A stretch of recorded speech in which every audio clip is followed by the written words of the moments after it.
All right. Well, hey, I'll start off and then I'll just start off and we could just go with the flow here. So you good to go?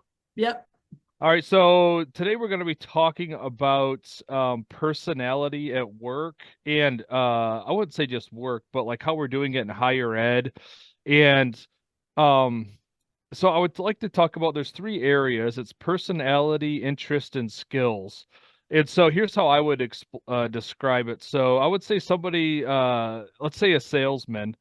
Let's say that they have the personality, let's just say they're extroverted. They might or might not like sales more. And so it's like you might have the personality for it. And then, of course, you would say, well, are you interested in it? And then, of course, do you actually have the skill to do it? So I would say extroverts generally for that profession, that'd be more of a personality if you started saying, or if you looked at saying, hey, extroverts generally go into sales. And Right. then the next step would be, okay, well, just because you're extroverted doesn't mean you care about that or you're interested. And I have four different kids, and my second to oldest is undoubtedly clearly extroverted. He could just get in there, and you could tell he would do okay there just naturally. That would be the personality. And then do you like it? And then skill, do you have it? And I think in higher ed, we kind of we kind of like ask students, what do you want to go into, and they've never seen if they have skill for it. So they might Right. say, well, I have the personality or maybe an interest. Let's go 4 years and then let's see how it goes on the backside with my skill. So before I get going any further, did I explain those three right? And is that a concern, or like what do you think about that? I think you're right. And it's interesting because I think we do encourage people to think about their personalities and whether they're conducive to certain careers and that kind of thing. But it is very late in the process before they actually get a chance maybe to see if their skills line up with a certain job. So I do think you're pinpointing an issue. I guess one other thing though that I would say is that when people are considering what job they might want to do, I also think other things figure into it, perhaps like I would say I would use the word passion, and that maybe aligns with interests as well. But sometimes people have just like a burning desire to do something. Like I think a lot of times, if someone, for example, has someone in their family who had a certain disease or had cancer or something, a lot of times those might be people who want to go into being an oncology nurse or something like that. So I think passion can be part of it too, and I think just your life experiences that maybe it could be, again, that could overlap with your interests, but it also might be the things that your family enjoyed doing while you were growing up and those sorts of things. So I think there are a number of things that figure into it, but you may have pinpointed probably maybe three, certainly three of the main ones, or maybe the three main ones. But I think you're right. I do think we don't give students enough in higher ed. We don't give students enough opportunity probably to practice the skills to see if that's really something they are going to be good at. Well, yeah, and I know when I was writing my dissertation, I used the Big Five, and but one of the studies I saw was like, many students go into higher ed or whatever because they feel forced to. Right. Freshmen, of course, turnover at most colleges, that's going to be your highest turnover year because they're like, I felt like pressured to go, and it's Mhm. and then they like this isn't for me, or they say I don't know what I want to do, so I'm going to take a year of random classes, and then they get bored because they're not connecting to a passion Right. or something. But then there are degrees like I would say computer science where you can know pretty early. Like I've taken a coding class, Sure. and I can't stand like I tried learning Python and R is like both are big in business. So I'm like, I gotta Okay. learn these, but I can't stand coding at all or Right. programming. Yeah. I'm more of a visualization and data analysis guy, but I don't like learning coder. So for me, I would have learned right away, this is probably not for me. But again, if let's say you go 2 years of gen ed and then learn that, you're 3 years in, which that's still early. Like if you're in some disciplines, you don't even know if you're good at it until you're done. Well, Because I yeah. would say psychology is one of those, right? It's interesting because many people find psychology classes interesting, but sometimes people say, but I don't want to be a therapist, or they might think they do want to be a therapist, but they don't get any practice at it until they're thrown into a graduate program. And then they think, oh no, I don't know if I'm good at this at all. I find psychology itself interesting and I care about people, but that does not mean you're going to be a good therapist. Yeah, well, and I see it in religion too. Like someone might love biblical studies or theology. That means I might be a pastor, then they might be terrible at that. Right. But at least in that, like, if you like to study or like history, maybe you like studying or researching, and then there's multiple avenues out, archaeology or something, or you got teaching. So there's different avenues out. That was me. Like my dad always told me when I was young, I was like, you're going to be a leader. And I'm like, okay. And so I always felt like I needed to go into management/leadership, and I never really totally enjoyed it when I was in industry Mm-hmm. and even in higher ed. If you know me, that's pretty obvious, but I love teaching. But before we go into like the interests and skills, what personality test do you like, or are there any that, because I've taken, Enneagram, I've done DISC, I've done Myers-Briggs / Keirsey temperament sorter, Big Five. There's so many out there. What are your Mm-hmm. thoughts on, we'll start with the personality side of things. Sure. I think they serve different purposes, right? So, for example, when I was in graduate school, so I went to clinical psychology PhD program, and the personality test that we focused on, for example, was the MMPI, the Minnesota Multiphasic Personality Inventory. But that has a different purpose. That is really largely looking at more kind of mental illness or basically your ability to function well. But I remember many years ago, there was a particular industry in Johnson City that required people who were becoming part of their organization to take that test. And I thought it was interesting that was part of the process.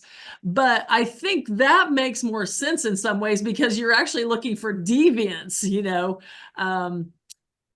and I could see why someone might be concerned about that. But I think these other more sort of, I don't want to say pop psychology, but I guess I just did. So the things that grab our attention more, like the Enneagram or the Myers-Briggs or those sorts of things that are more out there in the public domain, and people I think find them interesting and fascinating. To me, I would be very uncomfortable using that to pigeonhole someone. I think it can be you. I would be more excited about someone, an individual, using it for their own insight. And I think it can be really interesting in terms of thinking about a job that might be most comfortable for you and thinking about relationships and how you relate to other people. But I'm really uncomfortable with overusing it, like with an agency or an organization or an employer overemphasizing it and assuming that, oh, well, this person would be good in that position or they would not be good in that position. I remember many years ago, one of my students worked at a chain restaurant, and she had been there for a few years, and they talked about potentially putting her on the management track. And she took a personality test, and I don't even remember. I'm sure she told me what it was at the time, but it was something that was more personality typing. And she said, they told me, well, no, we're not going to promote you because you have this personality. And to me, that I just couldn't believe it when she told me that. Number one, I just think I couldn't believe an employer would actually say that, because it seems like you're discriminating on the basis of personality. Which should be somewhat either inherent or genetic. Yeah, yeah. Yeah. So I thought that was really kind of astonishing. But also, I don't, if this is a good employee who all signs point to, this is someone we want to keep, this is someone we want to promote, but you give her this personality test, you go, oh, nope, on this scale, you didn't do what we wanted, so nope, we're not going to promote you. That seems crazy to me. Yeah, well, especially like, for example, I've taken the Myers-Briggs, and believe it or not, for the first 10 years I took it, I came out as an extrovert, which again, if you know me, that's Yeah, like ridiculous. Well, right, I saw myself as I would in the classroom, where I think I'm putting a character on or something, because in the classroom I come to life, and then right. as soon as I'm out of there, I need a nap. Like, but like, I think even you could overestimate, like we just talked about sales earlier, what a salesperson, could an introvert be great at sales? Which, yes. But Yes. generally, so we actually even get into semantics or whatever. What exactly is an extrovert? It's like someone like, well, they don't like people if they're introverts. Like, Mhm. well, that's not true. They just Right, get more energy from alone time. right, exactly. So yeah, I think the whole pigeonholing can be a big problem. Well, and I think the Myers-Briggs has it right, or at least sometimes how I've read people talking about Myers-Briggs is that you think of, for example, extroversion or introversion as being your preference. And I think that's a better way to think about it, that it's not that you can't act extroverted even if you're quite an introvert. It's that your preference or your tendency might be towards one, but it doesn't mean that you can't develop the other or be that in certain situations. And so I think that's an important thing, not to use it to limit you. Yeah, and looking at development, like I know the big five to start, that's a big one in the scientific community. And Yes. the history, I think it started in like the 30s. Gordon Allport or someone from Harvard took like Yes. 18,000 dictionary words. And then over Yes. the decades, they were dwindled down through factor analysis and all the stats and down to five broad domains.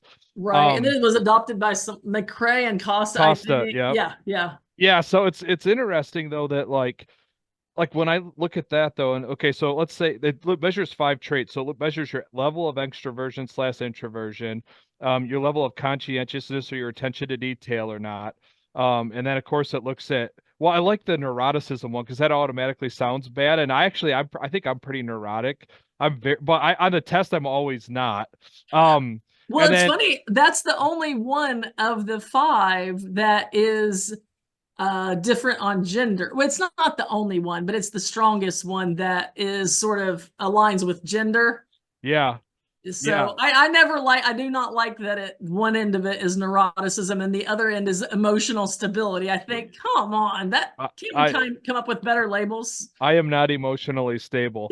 Um, well, and then there's agreeableness and then open to experience. And then when I look at like studies for managers, yet, and so if we're going to stereotype a manager, so let's say I'm going to give this big five and say, you got to, get through this to get promotion, which again, I think is ridiculous.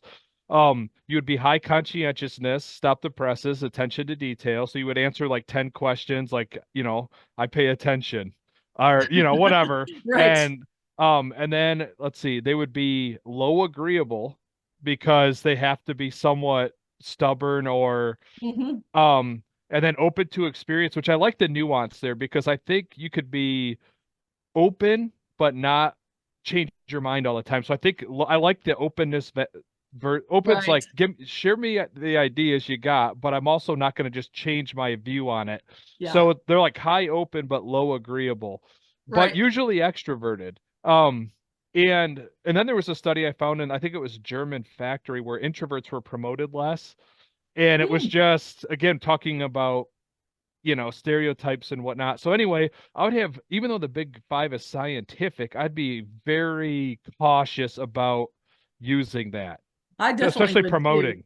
Yes. Well, and I think again, I think it's interesting as an individual to look at, for example, the careers that are suggested for your personality type, because if you really are set on a certain job, it kind of makes it clear for you that, okay, even if this is not the job that's recommended for my personality type, none of those sound like something I want to do.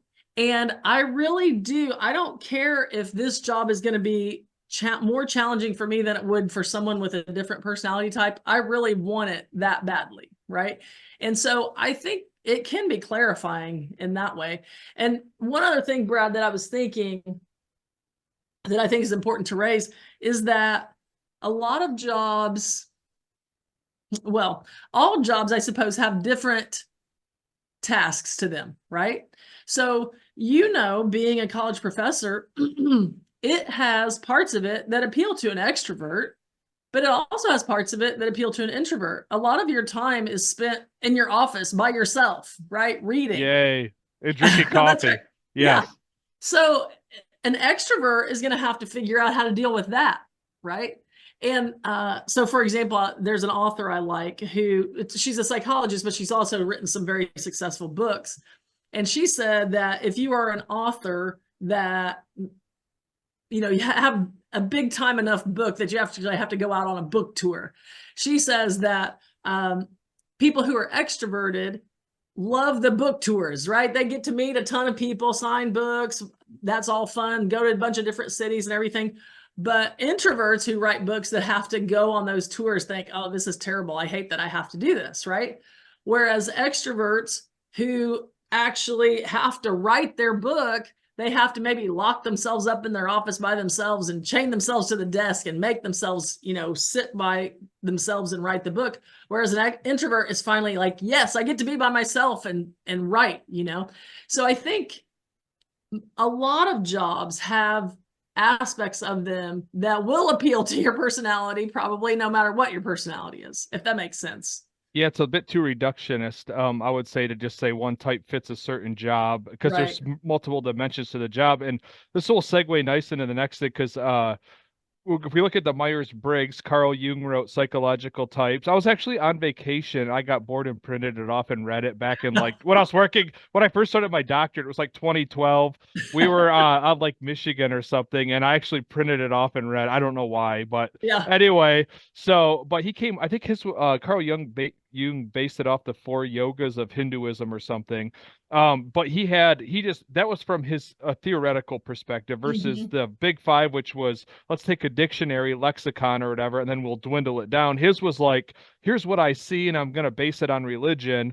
Yeah. Again, I think that's how it happened. I'm That's pretty sure it probably was the about four right. Yeah. yogurts. I'm pretty sure the four yogurts were in there. Check it out. Okay. But I could edit that out. But either way, it was on the Carl Jung's theory. So and then of course we have the introvert, extrovert, sensing, thinking, judging, perceiving, and so on.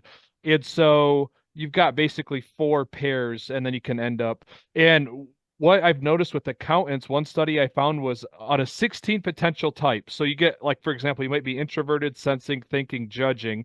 That's one type you could end up with. Accountants are typically 40% in that one box, which Wow. is crazy. Like, Yeah. that's not even like, so one of the problems in the accounting field is it's not all about bean counting, even though that's a big portion. Like, there's also presenting, telling people, here's what you gotta, like, you might have to lead and Right. do things. Right. So, but it's like if you go in like hyper focused, like I think I might like accounting because then I'm ISTJ. Well, you might or might not. I don't Yeah, know. absolutely. Absolutely. I think you're onto something there for sure. And I think right. And the problem is if you get a bunch of people who have the same personality type who are trying to run a business, there are going to be some things that fall through the cracks, I think, right? You need, even if they're all accountants, you need people, I think, of different personality types in order to cover all the bases. I'm fact checking my Carl. I have my fact check team, which is myself. I'm pretty sure. Let's see. Well, this is from the Medium. That's a website that's random. Let's see. Hold on. I think I read it in the World Religions book by Houston Smith, but let's see. Yeah, I'm seeing it here, but oh, Reddit, that's always good. Yeah, so I think, so going back into like the Myers-Briggs, that was then taken over by Kiersey like in the 70s, and he's like, not only do we need a type, again, let's say our ISTJ, but then we can call it something, which is super cool. So Right. you wouldn't be an artisan. I don't know what your title would be, but it's like if you fit in this box, you're the artisan. And then Right. it's like, I don't know. I think I have I an think we like issue. labels like that though, because if you think about the Enneagram, it's not, people don't just like, I don't want to just be a type 9. I want to be the peacemaker, right? I like that title.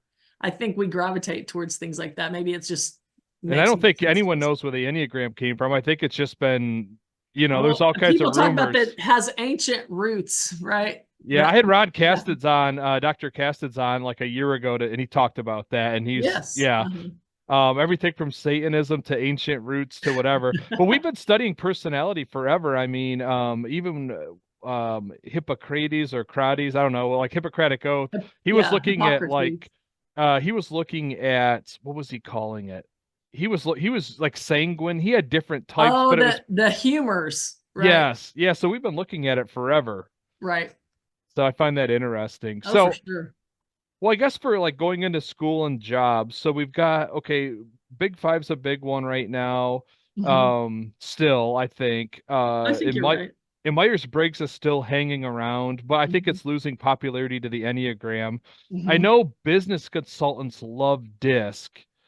I don't know, like dominant influencer, but that's more like business consulting. Yeah, that's never one that I mean, I'm aware of it, but that's never one that I've really delved into much. And I'm pretty sure it's like a Tony Robbins one too. So it's still big.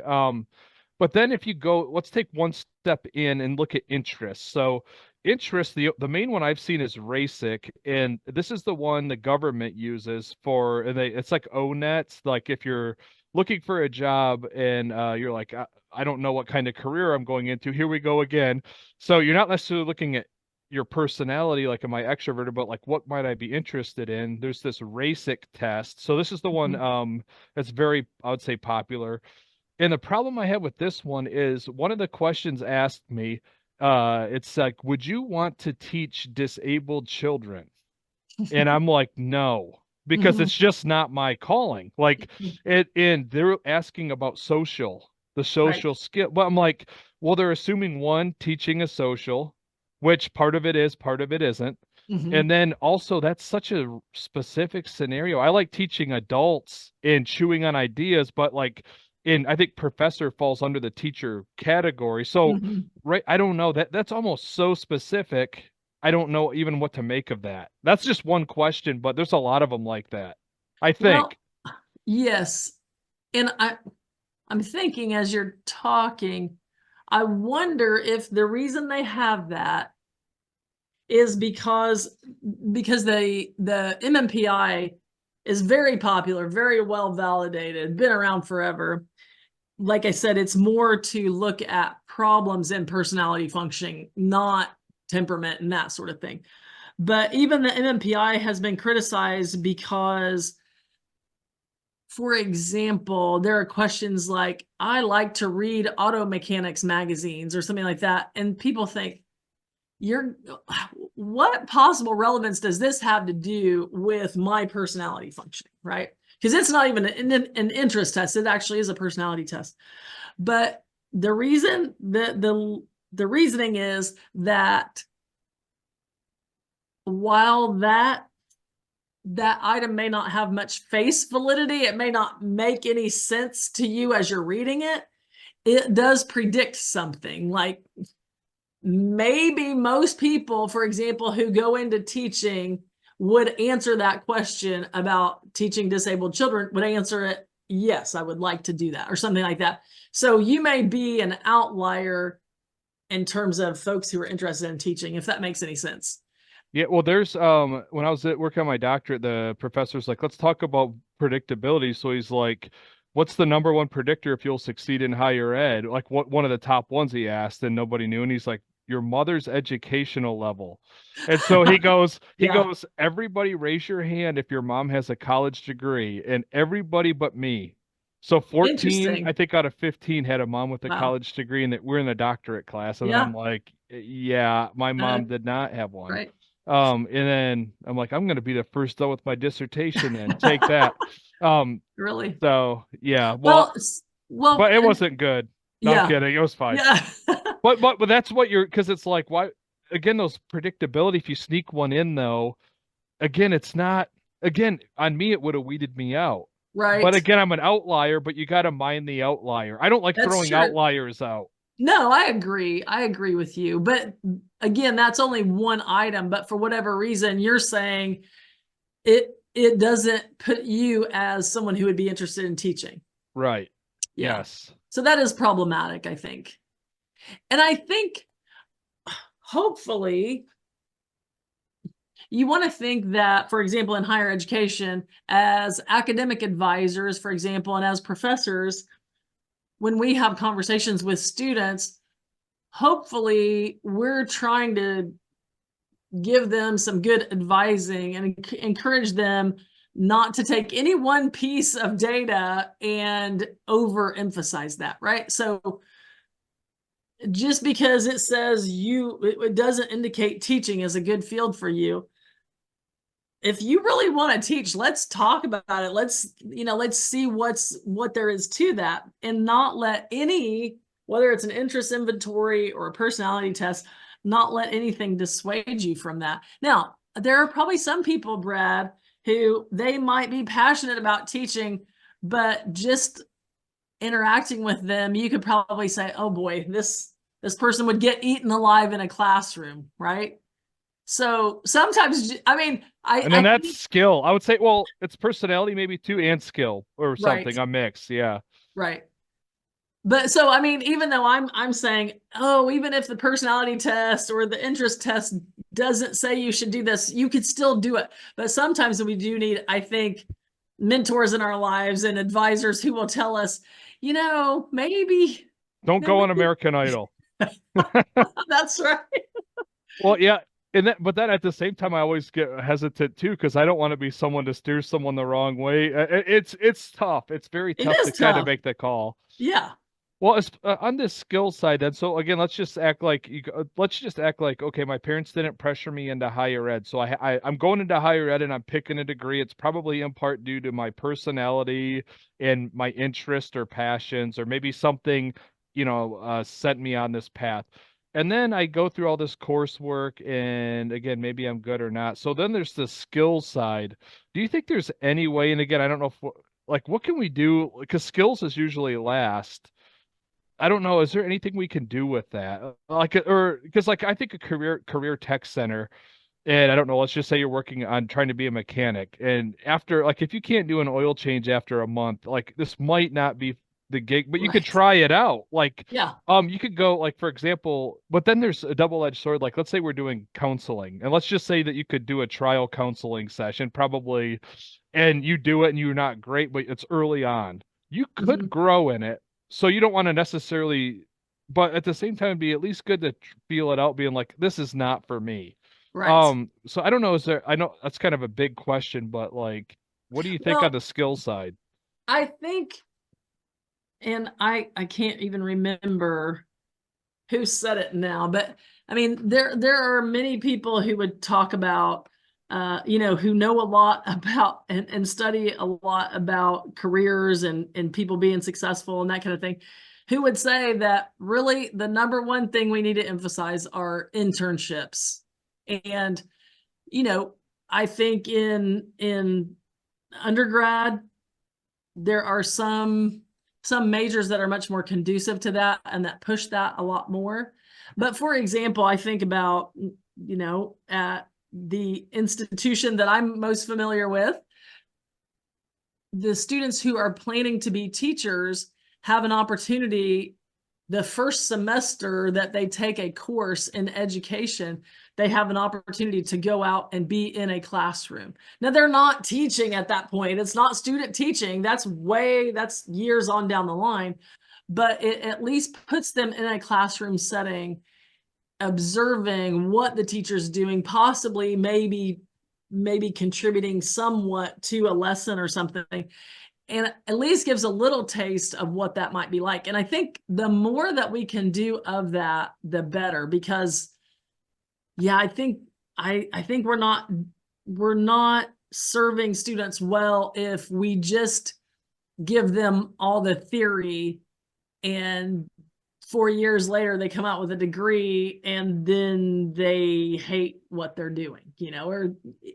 or they're not good at it at all. I think you're right. So I think as much as we can, we need to try to get them into settings where they can practice.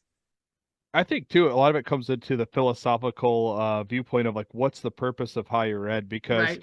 I think when Aristotle or whatever was starting his academy, it's like this is not a jobs placement thing. Right. It's like let's chew on philosophical ideas, and now we'd hardly even see philosophy in school, which I think wrestling with ideas and how do we know what we know is true and these kind of things are like we don't hardly talk about. It's like career prep. Right. Um yeah, that's all I'll say about career prep right now. We're going through that. It's all good. But like I still think it's important. People need to know, but it's like is the only purpose is this class, how does it connect to my career? That's important, but like it's almost like the purpose of the academy initially wasn't for that. And so I Right. think it's evolved. And I think maybe that's why we're having, again, I have no clue. I haven't studied the history of higher ed, but Right. yeah, because skilled trades, the purpose is to become a master technician or like Right. electrician or whatever we're talking about. Where higher ed, it's like you're supposed to be, it's like an academic exercise. And then, oh, by the Right. way, attach a job to it as well. I just think though that the reality is that well, I'm going to give an analogy of, the purpose of psychotherapy used to be something very different than it is now. Sigmund Freud, when he developed psychoanalysis, people would be in psychoanalysis multiple times a week for years. Well, that's not going to happen now, or if it does, it's in a very fringe part of the culture. Now people want their insurance to pay for any psychotherapy they get. And so you will get a handful of sessions, right? Right. So you psychotherapies had to evolve. I mean, and it's not just because of managed care or anything like that, but they have to adjust to the market, right? And I don't think that higher ed should completely sell out by any means, but I think we also have to be realistic and know that this is, parents are wanting this, students are wanting to know what job skills will I come out with or something. And I think, the fact is, again, I teach in psychology. Job skills, that's not, it's not the same as getting a nursing degree or something like that. You're not as marketable to go out into a clearly defined career path. But at least I do think we need to, as much as we can, give students a taste of what would it be like to work in this field. I think they expect that. And I think we're doing them a good service if we can provide that as best we can. Yeah, in business, it's difficult because it's like it's so a lot of people assume since I'm a business professor, I flew first class and made millions of dollars, and I'm like I worked in a blue collar factory and I manage processes. So it's like a lot of people when they hear business, they assume that I'm like Right. I came from like some massive corporation and I'm loaded, which is not the case. Right. Um, and so it's like because there's like management theory, there's like total quality management, then there's like marketing, there's accounting, there's economics, there's organizational psychology, there's it goes on, and they're all under this big umbrella.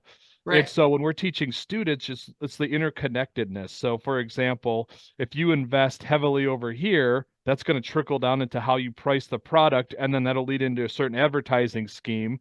And then what kind of people do you hire to? So it's like you tweak a lever here, and so it's very philosophical. And a lot of people when they think business, it's like how do you go, make deals or gamble in the stock market? And it's like that's usually not what it is. Right. And so you could teach all of these things, but then when someone gets out, can they actually run a business? It's Right. really hard to manage that because they might just run it into the ground or they might have a terrible idea.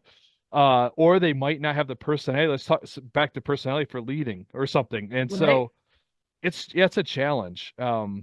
I think Yeah, it really is. internships, Yeah. of course, is huge in business, of course, Sure. but like Sure.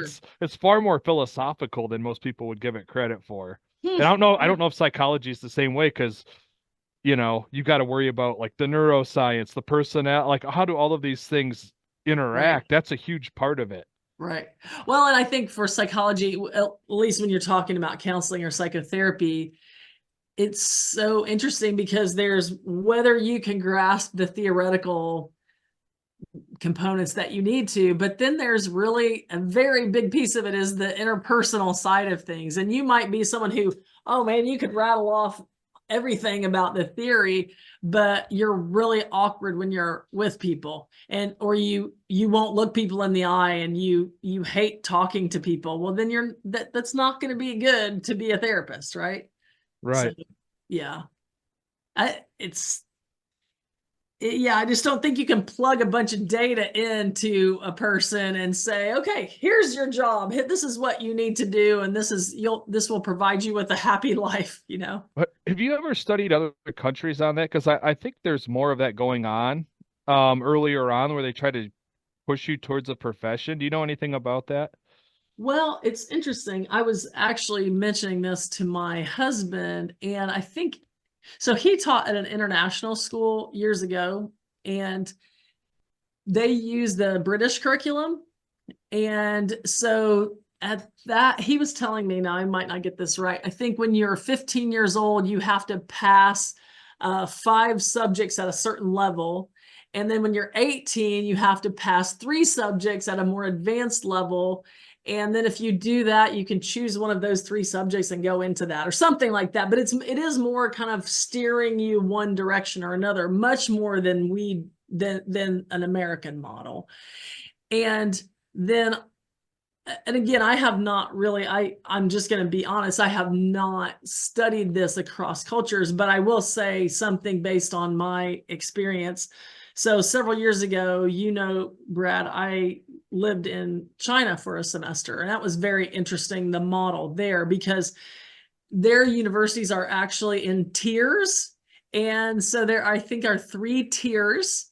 And they call the test that they take, which would be similar to our SAT or ACT, they call it the Gaokao, Gaokao, Gaokao. And it is a huge test that people take across the country all on one day. It might even be multiple dates, but I'm saying it's all at one date across the country. And it completely dictates what colleges, what tiers you can apply to, what tier of colleges you can apply to. I mean, it's not like, oh my, you might not want to apply here. No, it's you can apply to these colleges and that is it, you know. And then when you then get into college, the college that I was working at where I was teaching English, you were told by the administration, these are the majors you can do based on your Gaokao score. You might want to do law, but your Gaokao score is not high enough. You cannot major in law. I mean, it wasn't a suggestion. It was just told them. And I think that's obviously one extreme. The American model is actually, you know, the other extreme, I would say. And I'm sure there are advantages to both, but I think we look at that sort of model and say, oh my goodness, that's terrible. Yeah, I mean, we that's what we think because it's so strange to us. But I do, you know, I have had a situation a few times. I've been teaching for a long time, over 30 years, and occasionally, for example, I'll have a student who has a pretty low GPA and maybe has failed multiple classes, and they're just really struggling. And they insist that they want to go to medical school. Now, I mean, this is an extreme example, of course, but I have had this happen a couple of times. And I do not ever, I mean, again, I'm a therapist, I'm a psychologist. I don't ever want to crush anyone's dreams, right? But I just try to say, okay, I'm not sure that medical school is really that. I'm not sure that that's going to happen based on your academic record. It would be really hard to make that happen. But there's nothing saying they can't keep pursuing that dream, you know? Right. So I think, I don't know if that makes any sense, but I'm not sure what the right approach is. But I think I like that we have freedom to pursue. I like that students have freedom to pursue the majors and careers that they want to. But I do think sometimes it can be difficult when you see students chasing a dream that you feel like, I don't know if that's going to happen for you, and your time and money might be better spent trying a different path. Right. I think that's hard as an advisor to know what to do with that sometimes. Yeah, it's just so reductionist, like the take this test and then Yeah. your career's pretty much set. And well, of course, too, careers change, like especially in today's age by the minute. So I'm like, Right. that's you can put me on a path to failure real fast if the career becomes obsolete by the time I'm there. So Yeah, that's uh true. yeah, so yeah, I don't know. So yeah, I don't know. I guess to land the plane.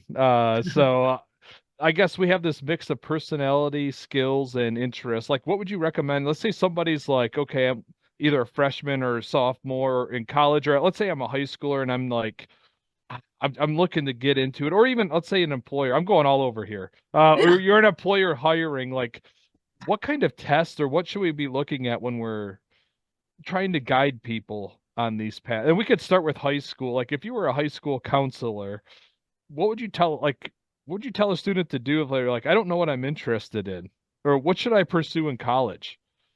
Right. I think it's fine to kind of push them in the direction of an interest inventory. I know the strong interest inventory used to be a big thing. I don't know. I haven't used that in a long time. I don't even know if that's used very much anymore. But I think an interest inventory that would be good. I think, I think any of those are fine as tools. When I get uncomfortable is using exclusively an interest inventory, right? Or exclusively a personality test and saying, oh, well, it recommended these 4 jobs. I've got to pick one of them. I think that's a mistake. I think an interest inventory would be good. I think something like the Big Five would be good. I think because all of these things, if you look up the Enneagram, it'll say a bunch of different jobs, right? For whatever personality type you have. So I think taking all of that, and if you look at your personality type, your interests, you're going to get a bunch of different ideas. And at least it gives you a jumping off point, would be my thought. That Yeah, well, I was gonna say I like that with always the asterisk. This is only a guide. that's right. So, because Exactly. I'm an Enneagram 5, that means I can't be loyal because I'm a 5. And loyalists are this kind of job, Right. and it's like, no, I'm definitely a 5 on the thing, but like Yeah. I'm also not. I'm also other things, Yeah. just not as much. Right. And so yeah, I think that's important. And then of course I would say I know there's programs out there that like you could try skills or shadow. Mm-hmm. So no joke, my when my wife was giving birth to one of my kids, I can't remember, they actually had a student come in and when they were doing the stuff and he about passed out and they're like, this might not be for you yet. So Yeah. it's like, can you imagine? Well, the personality test said I should be, yeah, in on this, an OBGYN. So it's like, Right. no, you're not. Well, So, and it's interesting because so I've done some work with the pharmacy school over at another university, and sometimes people will say, I knew I wanted to do something in healthcare, but I didn't want to do anything that involved blood and guts, right? yeah, So pharmacy, okay, that sounds, so yeah, it's ER's out of the picture. Yep. right, Yeah, exactly, yeah. exactly. So That's interesting. No pun intended with the interest, I guess. But like, so would you say that for all of these, especially for companies like using personality tests? Like I took one and I know we're landing the plane. I don't want to keep going, but I remember taking one at Home Depot when I was in college and they kept asking me about selling.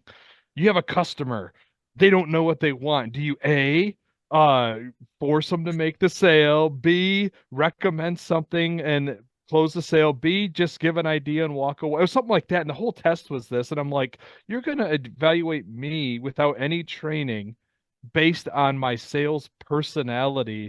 And I don't know, like, I don't want to answer super aggressive. I don't want to answer no sale, but I never got a call back. But like, I think that, like you're saying, promoting, hiring, and then of course when it gets into like autism and such, when it comes into personality, like, my daughter has a hard time understanding where she's at on things, and I'm like, that's a huge problem too, because not everybody like most of us don't even know ourselves fully. right, Once you start getting into different, neurodiversity issues, I mean, I don't know. right. No, I think that's a really good point. I just think a paper and pencil or computer inventory is a that's one way of assessing people, but you can get people who look really good on an inventory and are not good employees, right? And this and the reverse of that too, right? So maybe you weren't gonna sell a lot, you weren't gonna upsell everybody at Home Depot, but you might have been a great employee, then they missed out on that because they were pursuing that over anything else. Right. Or they could have trained it because I don't know, That's like true maybe too. they think Yeah. I'm too aggressive. I don't want to be the guy that's like, "Hey there, what are you buying today? You're not leaving here without something." So, Right, right. yeah, so I guess I would just say like for anyone looking or for employers or whatever, it's you can't just go off of again, personality should be a part of can be Yeah, interest I that think it can be a can. part of the Sure. puzzle. Right. Trying to figure things out. Skill has to be a part of it. But yeah, I don't think declining someone based on an inventory or just solely picking a degree or something based on an inventory is you gotta at least there's gotta be the skill component too. Right. Like yeah. So Well, I mean, and we didn't mention this, but sometimes people choose careers purely based on, or they start down the path of a career because they think it will make a lot of money, right? well that's yeah, number usually it's parents or the possibilities for money. That's usually why people go into a career. Right. And that's I just always think, oh my goodness, if that's the reason you're doing any career, I Well, and hopefully you're gonna find some other motivation because it's not it's gonna be hard to very sustain satisfying. that long term. It's Yeah. very hard, yes. Right. Yeah. So, all right. Well, hey, thanks for coming on, talking about personality. It's been a blast. Okay. Thanks, Brad.